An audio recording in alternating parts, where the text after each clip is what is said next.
칠흑 같은 어둠이 깔린 호르무즈 해협은 불과 얼마 전까지만 해도 인류 경제의 가장 역동적인 심장부였습니다. 매일 80척이 넘는 거대한 유조선들이 전 세계 원유의 5분의 1을 실어 나르며 지구라는 거대한 공장을 쉼없이 돌리게 만들던 생명의 바다였죠. 하지만 지금 이 바다는 완벽하게 죽어버렸습니다.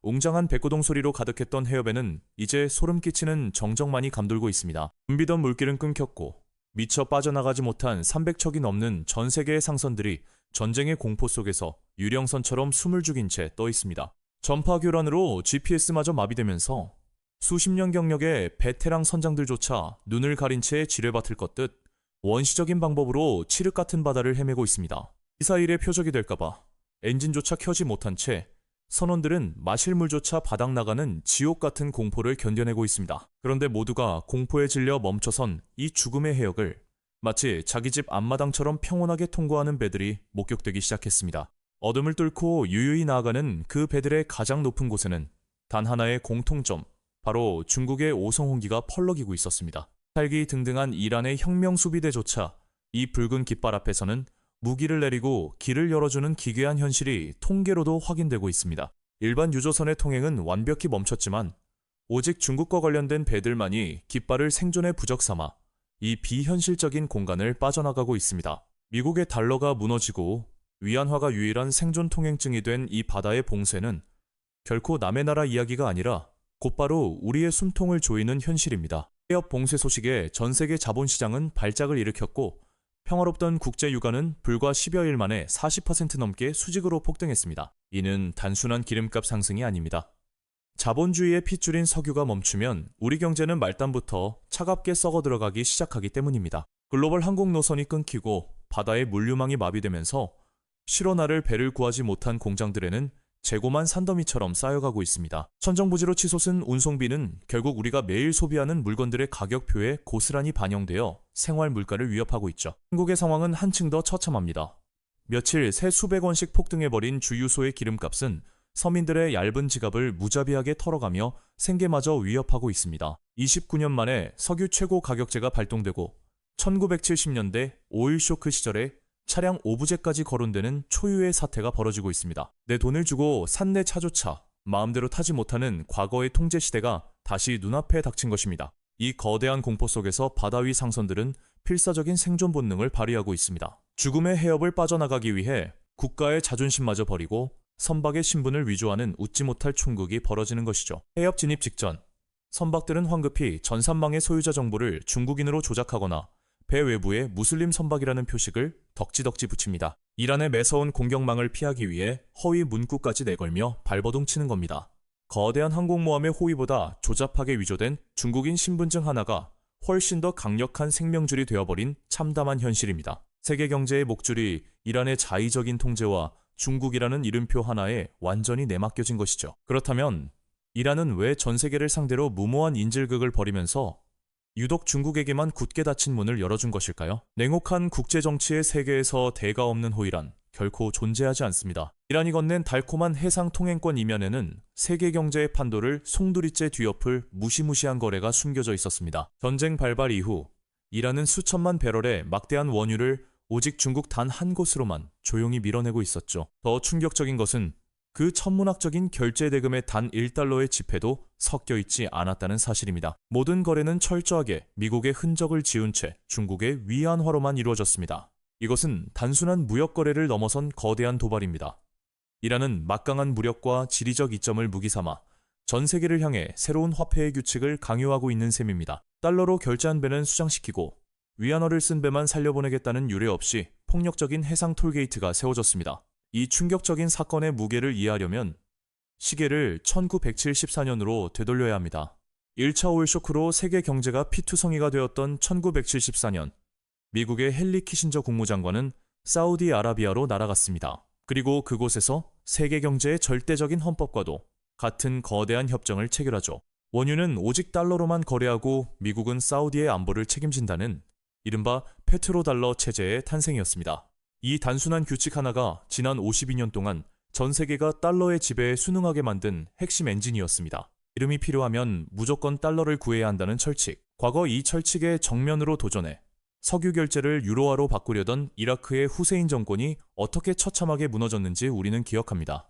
달러 패권에 금을 내는 자는 끝까지 응징한다는 것이 미국의 확고한 의지였습니다. 그런데 지금 이란은 세계 물류의 심장부를 틀어쥐고 단순한 선언이 아닌 실제 행동으로 달러 패권의 정면으로 도끼질을 하고 있는 겁니다. 통을 겨누고 결제 화폐를 바꾸라 협박하는 이 폭력적인 통화 전쟁은 그 어떤 이론으로도 설명할 수 없는 극단적인 패권 교체 시도입니다. 그렇다면 이 상황에서 가장 축배를 들어야 할 나라는 당연히 중국이어야겠죠. 철옹성 같던 달러 패권에 균열이 가고 위안화가 생존의 필수품이 되었으니 말입니다. 전 세계가 멈춰 선 바다에서 유일하게 석유를 실어 나르는 독점적 지위까지 누리게 되었으니까요. 하지만 지금 중국 지도부의 표정은 결코 승리자의 모습이 아닙니다.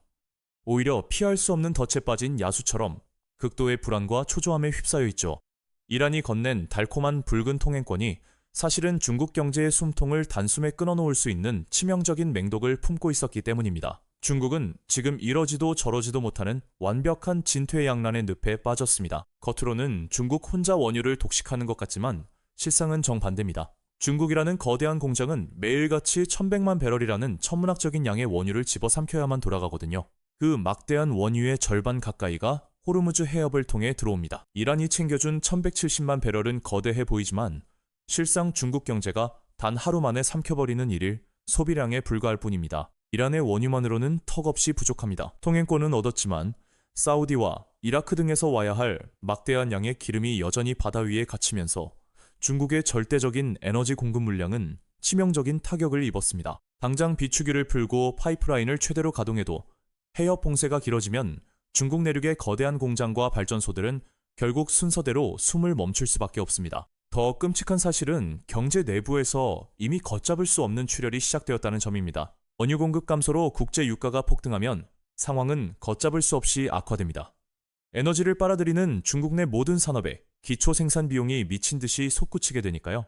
전기세와 물류비가 폭등하며 경제 전반에 거대한 인플레이션의 불길이 번지고 있습니다. 하지만 지금 중국 경제가 앓고 있는 진짜 치명적인 병은 단순히 물가가 오르는 인플레이션 자체가 아닙니다. 오히려 정반대로 소비가 죽고 물가가 끝없이 하락하는 건국일의 최악의 디플레이션 늪에 빠져 있습니다. 시장에 돈이 돌지 않아 내수기업들은 파산 직전인데 외부에서 수입하는 에너지 가격만 폭등하는 기괴한 상황에 직면한 것이죠. 경제라는 환자는 피를 흘리며 체온이 떨어져 죽어가는데 밖에서는 펄펄 끓는 용암을 억지로 들이붓는 최악의 스태그플레이션 지옥이 열린 겁니다.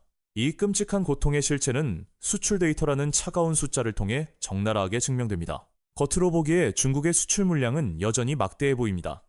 거대한 항구는 바쁘게 돌아가고 수많은 배들이 짐을 싣고 끝없이 떠나고 있죠. 하지만 그 화려한 겉모습 속을 들여다보면 경악을 금치 못합니다. 밀어내는 수출 물량 자체는 늘어나지만 물건 하나당 받는 수출 단가는 수년째 끝없이 바닥으로 추락하고 있기 때문입니다. 이것이 의미하는 바는 명확합니다. 죽어버린 내수시장 탓에 안에서는 물건이 팔리지 않자 빚을 내서라도 공장을 돌리며 원가 이하로 전 세계의 밀어내기식 덤핑을 강행하고 있다는 뜻입니다. 팔면 팔수록 빚이 늘어나는 죽음의 쳇바퀴 속에서 노동자들의 임금은 깎이고 소비는 더욱 위축되는 완벽한 파멸의 악순환입니다. 여기에 400조 원의 빚을 남기고 파산한 헝다와 비구 이위안 사태는 중국인들의 마지막 희망마저 부숴버렸습니다. 평생을 바쳐 산 아파트는 흉물스러운 콘크리트 뼈대만 남았고 가계 자산의 70%가 묶인 부동산 시장은 끝없는 나락으로 떨어졌습니다. 하루아침에 전 재산이 증발해버린 서민들이 지갑을 여는 것은 불가능한 일이 되었습니다.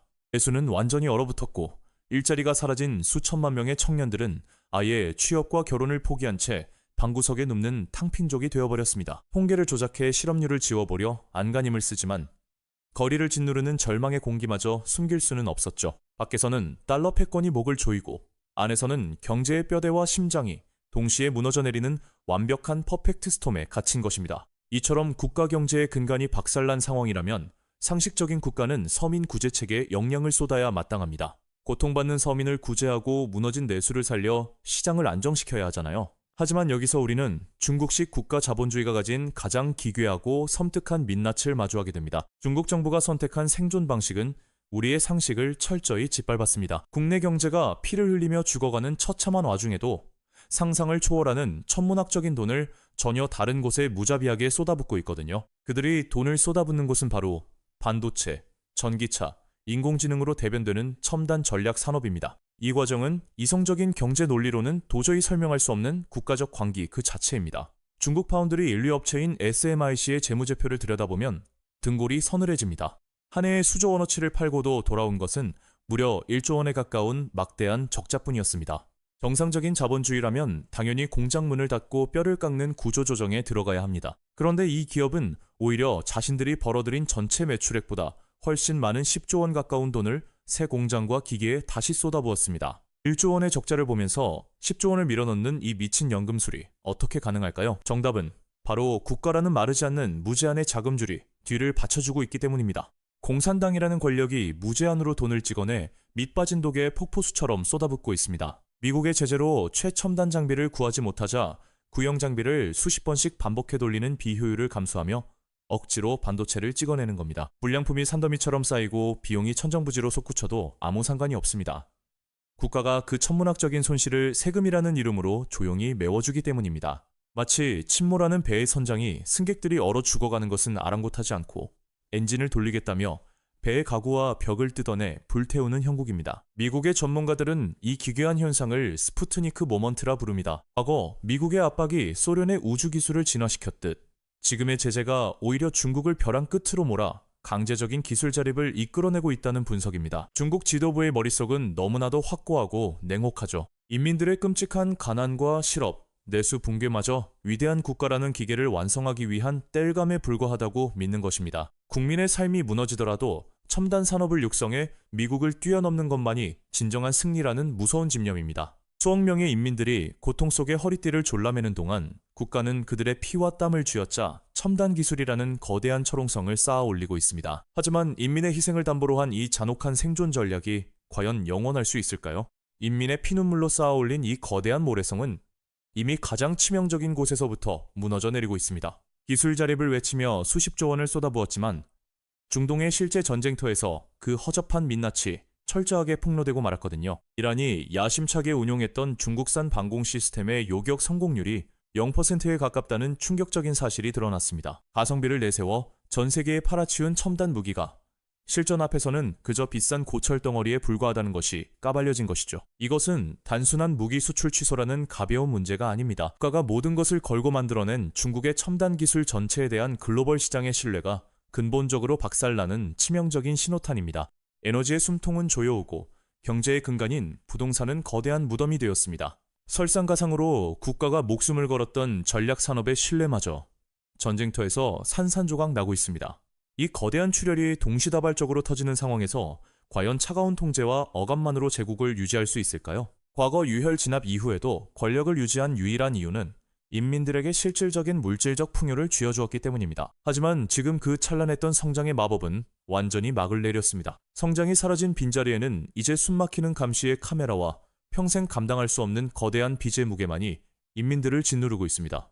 중국이 직면한 이 거대한 몰락은 결코 남의 나라 불구경이 아닙니다. 우리의 가장 큰 수출 시장이자 글로벌 공급망의 심장인 중국이 흔들린다는 것은 곧 대한민국 경제를 떠받치는 기둥에 심각한 균열이 가고 있다는 뜻입니다. 미국의 견제가 우리에게 일시적인 시간을 벌어주었지만 거대한 지정학적 단층 붕괴 앞에서는 우리 역시 안전할 수 없습니다. 달러 체제의 칼을 꽂으려는 이란, 그 사이에서 독배를 마신 중국, 그리고 패권을 지키려는 미국이 치열하게 충돌하고 있습니다. 수십 년간 세상을 지배해온 낡은 질서가 무너지고 전혀 다른 생존 법칙이 지배하는 무서운 시대의 첫 페이지가 열렸습니다. 값싼 에너지와 빚으로 쌓아 올렸던 끝없는 풍요의 시대는 이제 영원히 끝이 났습니다. 글로벌 패권이 충돌하는 파편 속 자국 우선주의라는 냉혹한 각자도생의 정글에서 우리는 스스로 살아남아야 합니다. 지뢰를 피해 위태롭게 빠져나가던 붉은 배들처럼 세계 경제는 이제 한 치 앞도 알 수 없는 심해로 진입했습니다. 이 거대한 몰락과 패권의 서사 속에서 우리는 과연 무엇을 쥐고 무엇을 버려야 할까요? 먼 바다 위에서 시작된 이 피튀기는 전쟁은 결국 당장 내일 아침 우리의 지갑과 밥상 물가를 송두리째 바꿔놓게 될 것입니다. 이 거대한 경제의 흐름 속에서 생존의 엔딩 크레딧이 올라가기 전까지 우리는 이 묵직한 질문에 대한 답을 치열하게 찾아나가야만 합니다. 시청해주셔서 감사합니다.